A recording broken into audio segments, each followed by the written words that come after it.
قاعده 119 است که سختی های جان کندن را بفهمیم. یعنی یک انسان مسلمان باید بفهمه که الله سبحانه و تعالی در قرآن عظیم شان گفته که کل نفس ذائقة الموت، یعنی هر مخلوق صاحب نفس این مزه مرگ میچشد. و انما توفون اجورکم یوم القیامه، باز اجر و پاداش شما در روز قیامت داده میشه. فمن زحزح عن النار و ادخل الجنه فقد فاز. کامیابی را ما و شما امروز بعضی کسا میگه والا اگر من خوب چوکی گرفتم کامیاب هستم، اگر خوب قدرت داشتم کامیاب هستم، اگر خوب خانه داشتم کامیاب هستم. الله میگه نه، کامیابی نیست.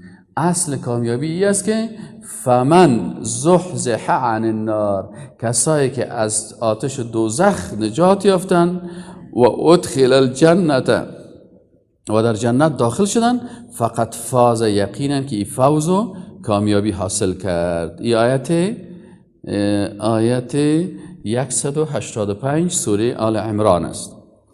خب پس ما و شما مسلمان ها باید سختی های جان کندن بفهمیم که مثلا در جان کندن که هست اینجا تقریبا چی هست؟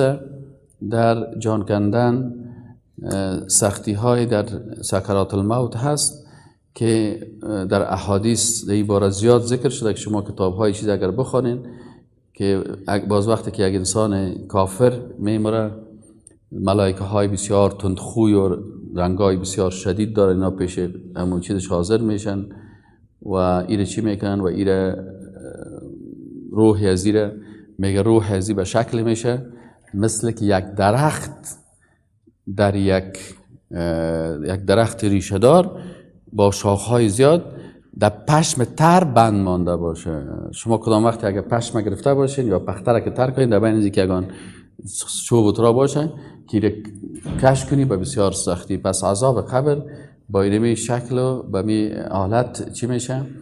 بر از اینا روحشان کشیده میشه. و اصلا سختی و عذاب قبر که است، ای برای چی هسته؟ سختی عذاب قبر ای غالبا برای کافرها هست، ولی برای مسلمان ها هم عذاب جان کندن داده میشه که ای چیز عذاب جان کندن کل نفس ذائقة الموت و انما توفون اجورکم. پس جان کندن اینال از انسان شقیق است. اصل عذاب جان کندن که بسیار سخت می باشه، حالت سخت می باشه، این برای کافرها هست. اما برای مؤمنا هم عذاب جان کندن می باشه و این به خاطر ازی هست که درجه از اونا بلند شوه و گناه هایشان عفو شوه. کسی که گناه نداره معصوم است مثل پیغمبرها، اینا چرا عذاب جان کندن احساس میکنن؟ به خاطر که مقام از اونا بلندتر شوه.